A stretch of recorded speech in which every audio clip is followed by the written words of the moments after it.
மனிதநேயத்தின் சோறு. ஒரு கிராமத்துல லட்சுமி பாட்டி இருந்தாங்க. அவங்க வீடு சின்னது. ஆனா அடுப்புல தினமும் ஒரு இலை கூடுதலா போடுவாங்க. அக்கம் பக்கம் கேட்டாங்க. பாட்டி, வீட்டுல நீங்க மட்டும் தானே, ஏன் கூடுதல் சோறு? பாட்டி சிரிச்சு சொன்னாங்க. பசிக்கு கதவு இருக்காது கண்ணேயூ. ஒரு நாள் மழை. கடும் குளிர். வாசல் கதவு மெதுவா தட்டும் சத்தம். ஒரு மனிதன். அழுக்கு உடை. கண் முழுக்க அவமானம். அம்மா, ஒரு கை சோறு கிடைக்குமா ன்னு கேட்டான். பாட்டி எதுவும் கேட்கல. பெயர், ஜாதி, பணம் ஒன்னும் இல்ல.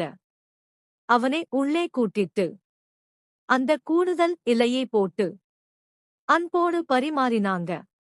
சாப்பிட்டதும் அவன் கண்ணீரோடு சொன்னான், இன்னைக்கு நான் மனிதனாக உணர்ந்தேன். பாட்டி மெதுவா சொன்னாங்க. சோறு கொடுத்தது பெரிய விஷயம் இல்லை. மனிதனாக மதிச்சதுதான் மனிதநேயம். அடுத்த நாள் அந்த மனிதன் வரல. ஆனா பாட்டி இன்னும் கூடுதல் சோறு வச்சுக்கிட்டே இருந்தாங்க.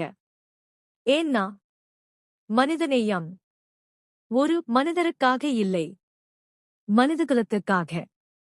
பாடம்: மனிதநேயம் பணம் அல்ல, புகழ் அல்ல, மனசு.